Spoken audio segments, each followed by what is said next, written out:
Hello everyone. In this video, I'm going to walk you through sort of what we do on the first day of class in statistics. This isn't meant to be a replacement for showing up for class. It's just that sometimes people haven't yet added the class by the first day of class and need to get caught up. But also, or sometimes you're sick and have internet problems and aren't able to access class on time. So I'm going to do my best to post videos that would help walk you through what you'd miss in class. All right, so welcome to statistics. So the first thing we're doing in class is have everybody fill out a survey. And so when you go onto Blackboard, there's a link for the chapter modules, and there's a survey under the first day of class that I'm going to ask you to complete. Please note that this survey is not anonymous. It's because I need to match up your answers on the first day of class with your answers on the last day of class. But there are no right or wrong answers. I don't like you more or less based on what you think you know or don't know about statistics. This is just something I need you to do so we can assess what sort of progress we make during the class. Okay? So again, you'll find that on Blackboard.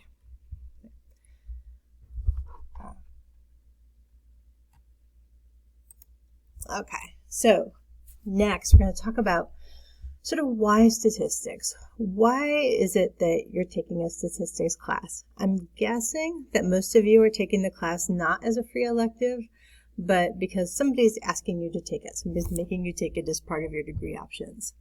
So what we're asking people to do in class today is get to know a partner, introduce yourselves to each other, and talk about why you think it is that people should take a statistics course, or why do you think other people think you should take a statistics course.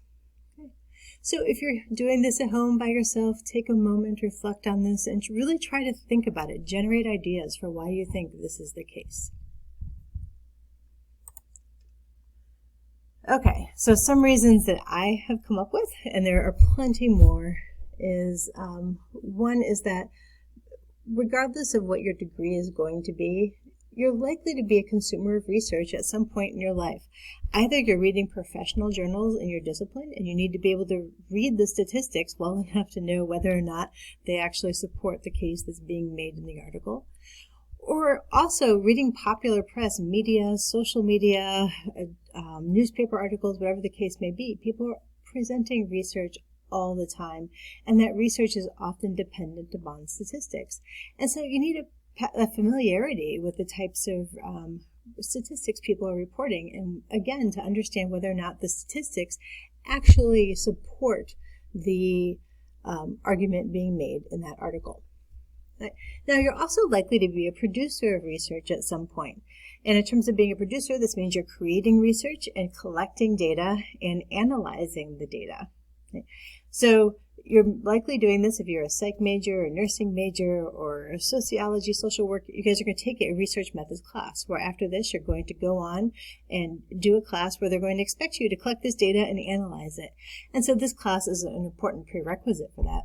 But also if you're interested in graduate work, particularly at PhD levels in psychology or nursing, or there are plenty of master's level programs also that focus on analyzing existing data or collecting data and analyzing it.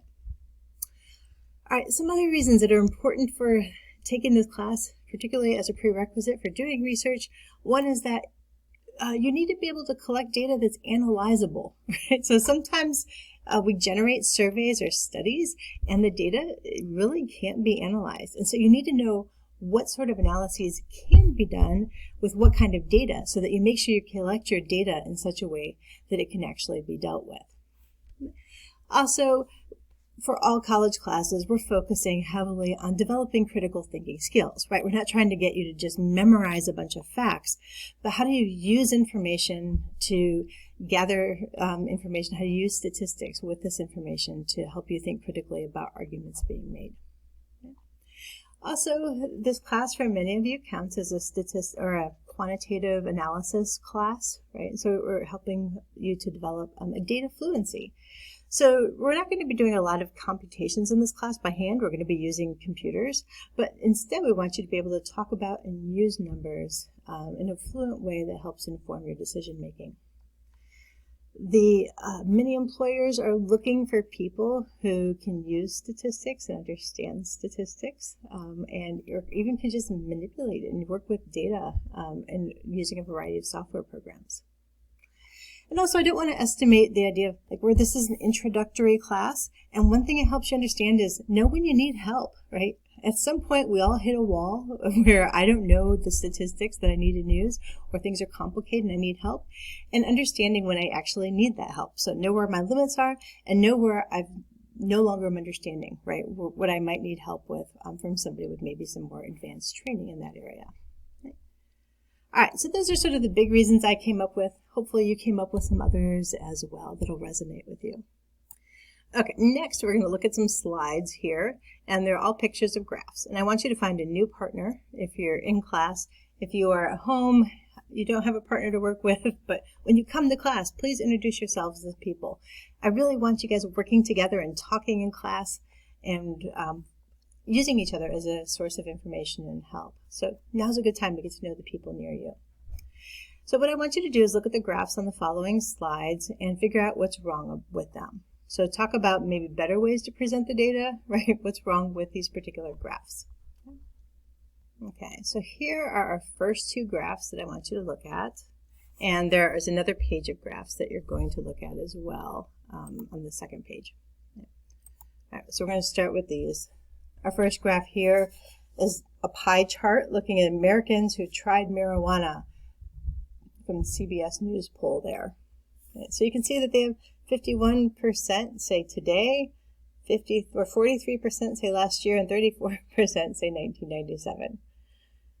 This is very confusing, right? So this is they don't add up to 100, and it's hard to believe that 51% of Americans tried marijuana today, and why they're using 1997 as a comparison is very confusing. My best guess is that what they're trying to say is that if you ask people today, 51% they've tried it ever, and last year 43% said they tried it ever, and then back in 1997 only 34% had said that, right? But regardless, this graph in no way articulates that, and the pie chart should always add up to 100, so that this doesn't make sense as a pie chart. They should use a bar chart here.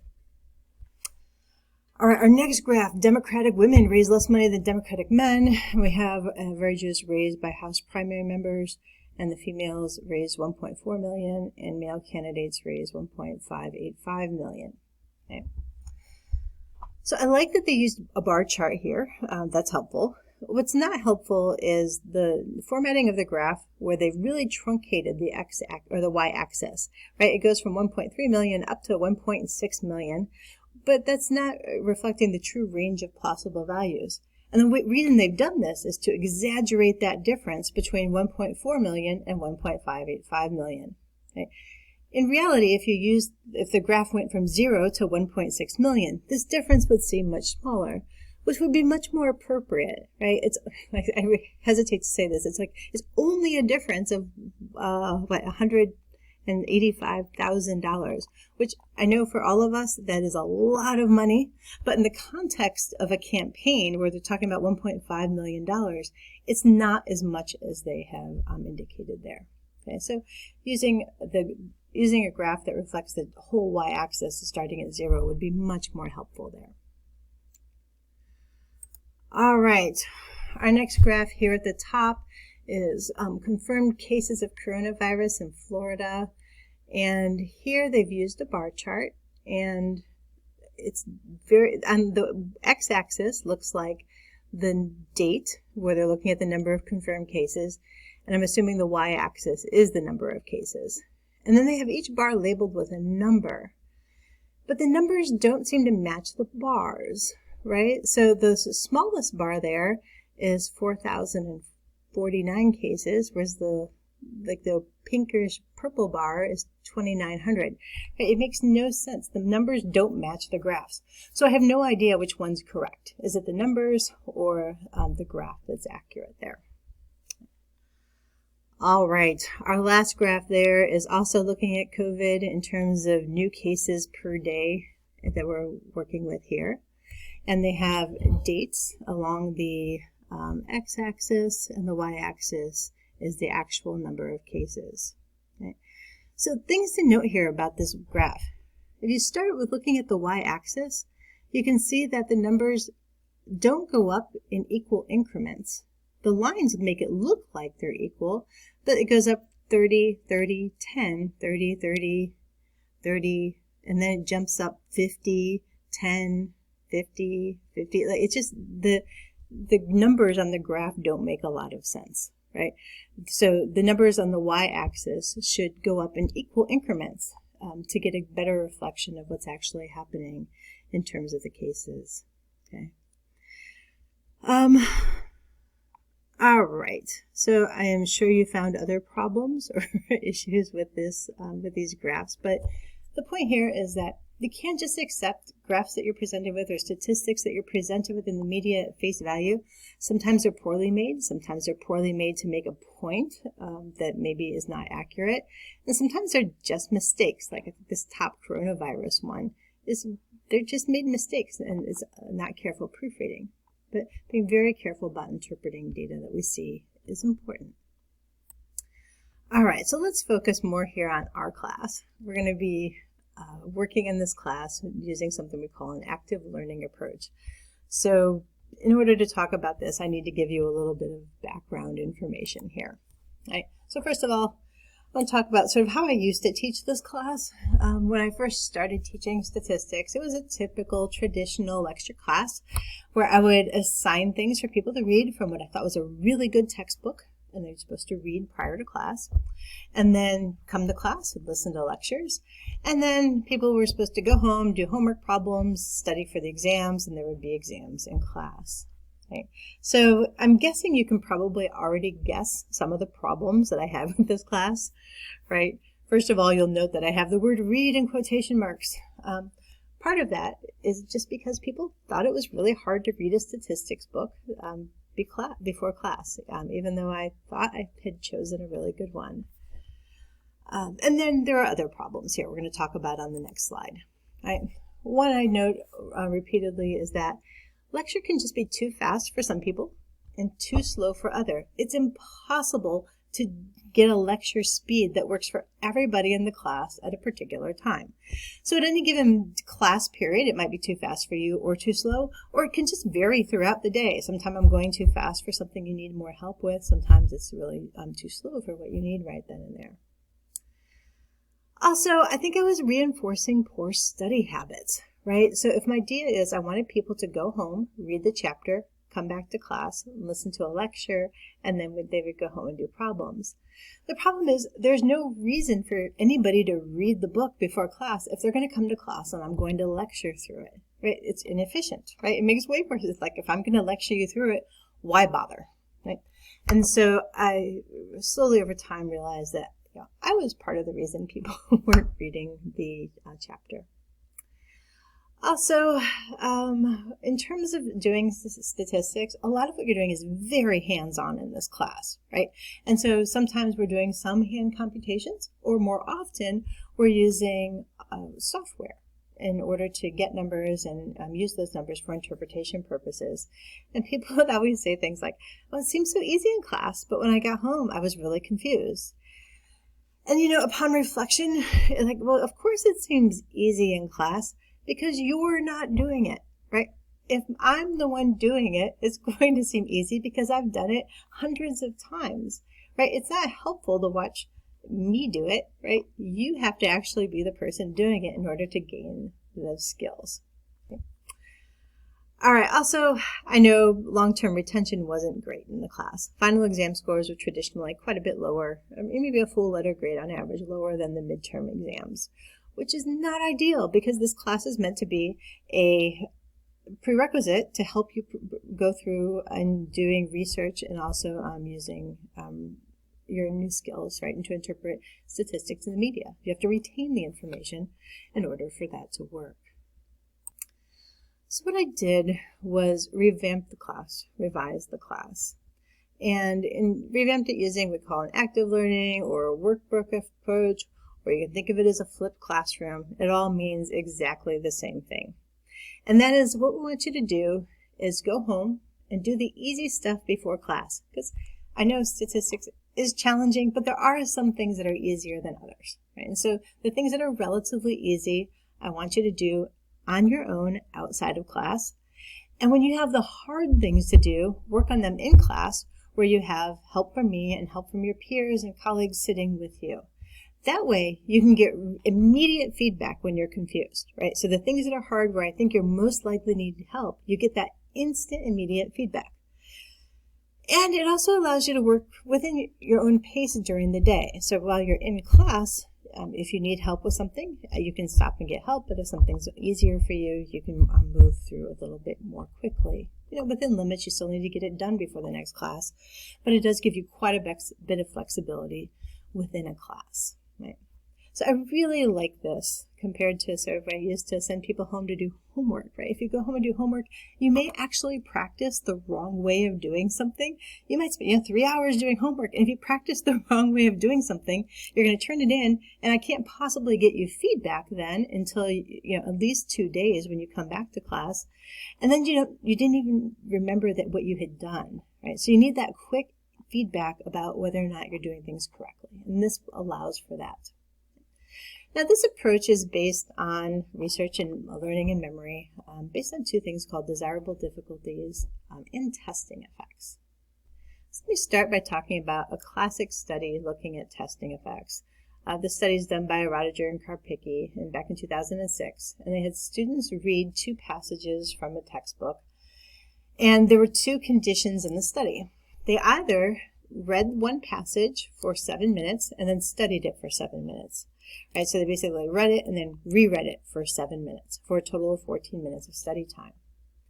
In the other condition, people read the passage, studied it for 7 minutes, and then for the next 7 minutes, that passage was taken away from them, and they instead took a test on that material.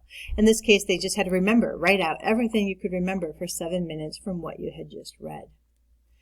Then people were given a test over that information. So they were asked to write everything they could remember, either 5 minutes, 2 days, or 1 week after they took that original study period. Okay, so here are the results of their study. Let's start by looking at the 5-minute time period. Right, so at 5 minutes, we have the study condition, which is in dark gray, the study test condition in light gray. So with a 5-minute delay, or 5-minute retention interval, we found that the study condition, just studying twice in a row for 14 minutes, did perform a bit better than the study test condition, right? It's about 81% versus about 75%. So if you only need to retain information for 5 minutes, just studying twice was fine. It was an effective strategy. Now, if we look at 2 days, things get very different. First of all, everybody's retention drops after 2 days over 5 minutes. But you can see that it dropped way less for the study test group than for the study group. All right, the study group went from about 0.53, and the study test group is about 0.68 there, right? So retention was far better in this when being tested than when just studying the information. After 1 week, you find the same pattern, right? Again, everybody's retention has gone down, but less so for the people who were given a test. Now, what's interesting here is that it's the same amount of time, right? The same amount of time spent studying yielded very different results. And the differences are pretty big. Here we're looking at a difference of between 0.43 and 0.55. It's over 10%. We're talking about over a letter grade, if you wanted to talk about in grades, difference, based on the same exact amount of time spent studying. Right. You'll also notice that this graph is truncated here. I wish they hadn't done that and left the full scale there. But I got this from the original article, and they did truncate it there. But at least it's clearly indicated as not starting at 0. So the take-home message of that study is that, yeah, with longer delay periods of, more than 5 minutes, studying and then being tested on the material led to better recall over a longer period of time than just studying the information twice. Now, when you hear this, you're probably already suspicious, like, well, yeah, but I don't just study once. I'm a really really good student. I study over and over and over again. And so the authors of the study had anticipated that particular argument. And so they ran a similar study where they had 3 different conditions. One group studied 4 times, right? So 7 minutes each time. Another group studied 3 times and then took a test where they just wrote out all of the information. And then there was a study test group. And this group, they studied once and then took a test 3 times in a row afterwards. What's also interesting here in this study is that there was no feedback on their test performance. Right? They did not find out whether or not they were right or wrong on their test. They just took the test. So if we look over here at the 5-minute interval, again, you can find that study group without any test did just fine at 5 minutes. They did better than everybody else.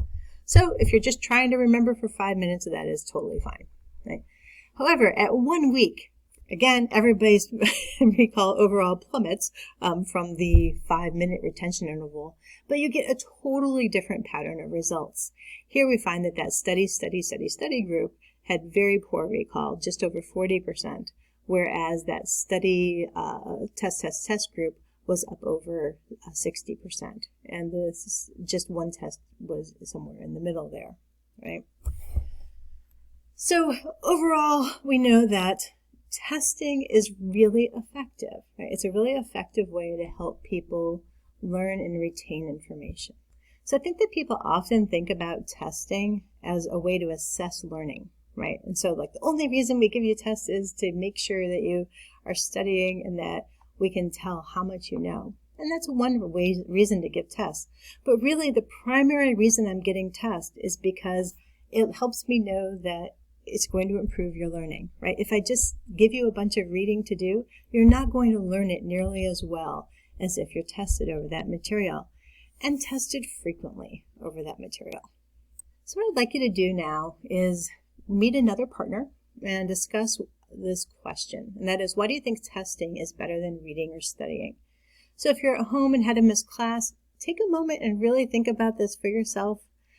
Write out some answers, really reflect upon this before moving on in the slides here.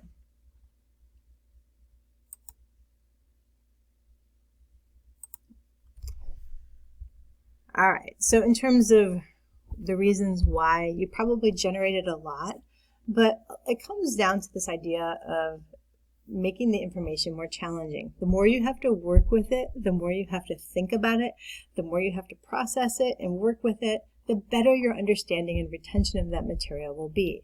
It's more active, right? You're more engaged in the learning process when you're testing than when you're just reading and studying or just sitting and listening to a lecture. Right? So one thing you're going to notice as we talk about the design of the class is that there's going to be a lot of testing. There are a lot of test-like things in this class. A lot of them are very low-stakes tests. But the goal of this is because we really want to help you develop those thinking about the skills to think long and hard about the information and use it and tie it into your existing knowledge networks, and that will help you retain and use that information. This slide is just a few references for the things I talked about in the earlier slides. Okay, so next let's talk about the structure of the course. So we're going to talk about the syllabus in class, and you really need to read the syllabus carefully. Okay? So just a couple of things quickly here. One is that there's a textbook for this class, and the textbook is available either in print or online. Either one is totally fine.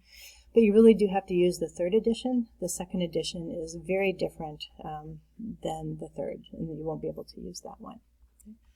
Also, we're going to be using statistical software in this class, and the software we're going to be using is called Jamovi, Jamovi, and it's a free program.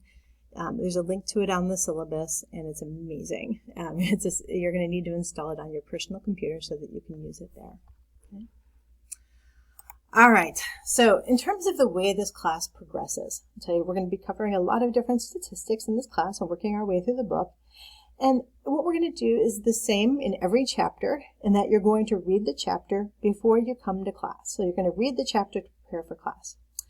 And I encourage you to read it carefully, but if you also feel like you need a little more support with the chapters, I also have videos on YouTube for each chapter. And there are 2 videos on YouTube for each chapter. One I made where it's an introduction to the chapter using new examples, not the exact same examples that are in the textbook. Dr. Carlson, who's my co-author on the book, he also made videos, but his follow the chapter very closely using even the same examples that are in the chapter. So you could listen to one or both of those as well. Don't start there. See if you can read the chapter. See how it works for you. And if you need the extra support, you have it there with the videos. Now, next step is to answer reading questions on Blackboard. Right, so the reading questions are embedded in the reading as you go, and they're meant to be sort of checkpoints as you read to make sure that you understood what was going on as you read the chapter. They're not meant to be tricky, they're meant to be reading checks to make sure you understood the content in the previous paragraph. You're going to answer those questions on Blackboard, and you're going to have 2 opportunities to take those reading questions. And the reading questions are graded so that you take it twice, and I take the average of your 2. Okay? So this is open book, open note reading questions. If you have questions about them, you're always welcome to talk with me about it. But also encourage you to go back and reread any section where you're having trouble with the reading questions. All right, after you've done that, you're going to come to class. And when you come to class, I'll typically start with a fairly short lecture where I'm going to prepare you for the activity that we're going to do that day. Okay? So our activities in class are, if you can look in the textbook, what you'll find is they're meant to be hands-on applied things where you're actually going to be using the statistics that you read about in the chapter. Okay? So these are also on Blackboard where you're going to enter answers as you go, and I'm going to encourage you to work with each other, work with me to figure these out. Your goal when doing these activities is not to get it right instantly, but to work through any potential problems that you have. Okay? Because honestly, if you never make any mistakes while you're doing this, you're not learning anything, right? I totally expect you to make mistakes. It's the correcting of those mistakes that help you learn the material.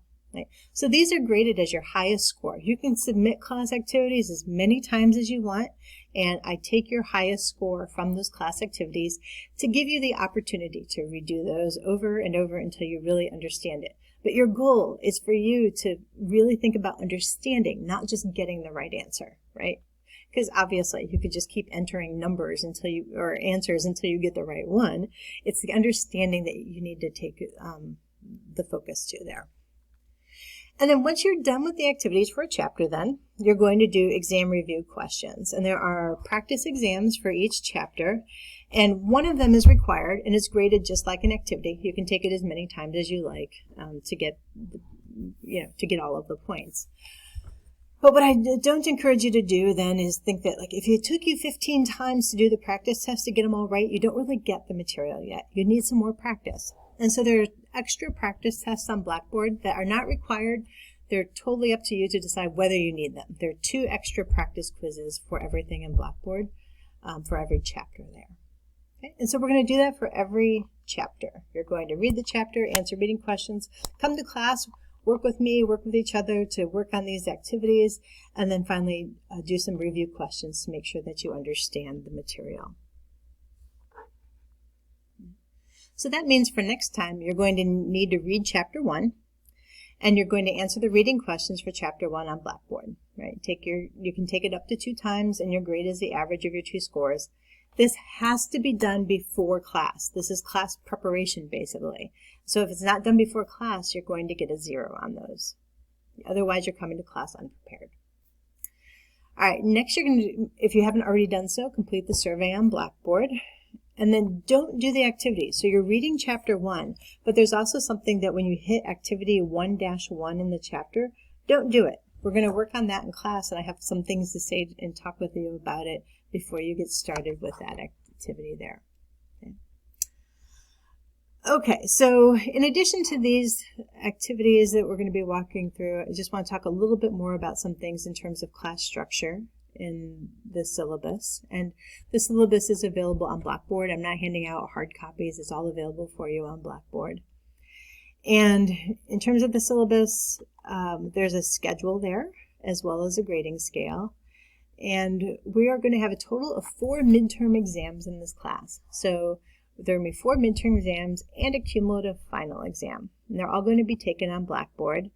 And we're going to take them in class. These aren't at-home tests. They're in class, and largely because problems happen when you're taking Blackboard tests, especially if you have statistics, you can have a glitch with your software, and I need to be there to help you. Right? So we're doing those in class. If you need to be on time for a test because we don't have this classroom for an indefinite period of time. Someone else will be coming in, and so there will be you have to make sure that you're on time for those.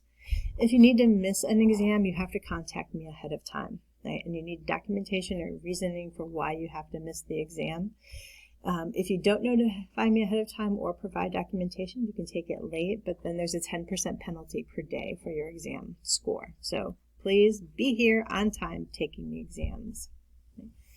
Your activities that we're going to be doing are all due by the following class period. Right? So we're going to do activities in class, and they're not due at the end of that class period, but they're due at the beginning of the following class period, which gives you a little extra time to work on them.